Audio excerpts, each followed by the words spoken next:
Hi, I'm Suzanne McNeill. Today I'm going to show you just a little more advanced money folding project. The other two videos I showed simple ones that almost anyone can do, but this one has a couple little tricks to make this one. So let me show you where I get my patterns.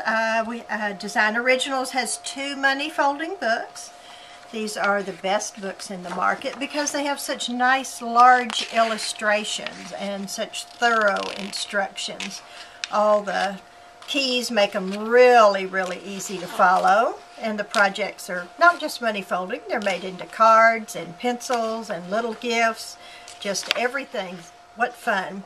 So I'm going to show you how to do this little bird right here. Here he is in person. So I'm going to follow the instructions. They say to start with the dollar on the front and to fold it in half and unfold it. Then turn it over, fold it in half, and unfold it. Now these are our guides to work with the dollar. So now I'm going to follow the instructions, fold this flap in, fold this flap in, and next I'm going to be folding that in again another time. Now sometimes if I have a real point or a crisp area, I might want to use a T-pin or a nail and actually use that as a guide if I don't have a really sharp fingernail. And my fingernails aren't usually really sharp. So now I'm going to fold this in to the center of the circle on the bill. And now I'm going to fold this out. And this is setting it up for the beak. So we have this. I fold this out.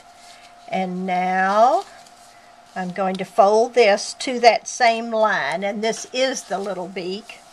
And then I'm going to make a little tuck right here. And then I'm going to actually fold that over just like this. So the next step is that I actually fold this bill and I can pull this little head up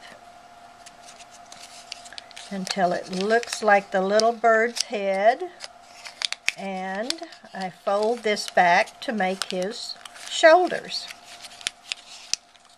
I want to position it on the table. It makes it a lot easier to work with as I'm doing that. So you can see he's backwards, but he's starting to resemble this little bird. And then now for the tail, I'm going to actually work this up until these tips touch the top of his head.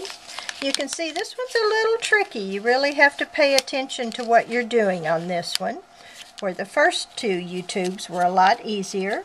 And then for his tail, I'm going to make one fold. And then I'll make a second fold. And then I'm going to, of course, turn him over and make that same little fold and then another fold. And voila, I have my darling little bird. Sometimes I can vary the tail and have it going straight up. Sometimes I can vary it and having it sort of flared. And sometimes I can have it going straight out here. So look at the instructions here. It's always good to have one of these books right in front of you while you're following the instructions. Here's where I created his beak. And here's how the tail was done. So if you follow it step by the variations for the tail. So if you follow it step by step, it comes out perfect every time. So here are a few more little birds. Here's the same one I made, but with a little different tail. Here's sort of a dragon bird. This one with a little flared tail, I love him. Here's a little crane. And then here are a few more things. Wouldn't these roses be beautiful at a wedding celebration? Aren't they beautiful? They almost look real. So I hope you enjoy money folding as much as I do.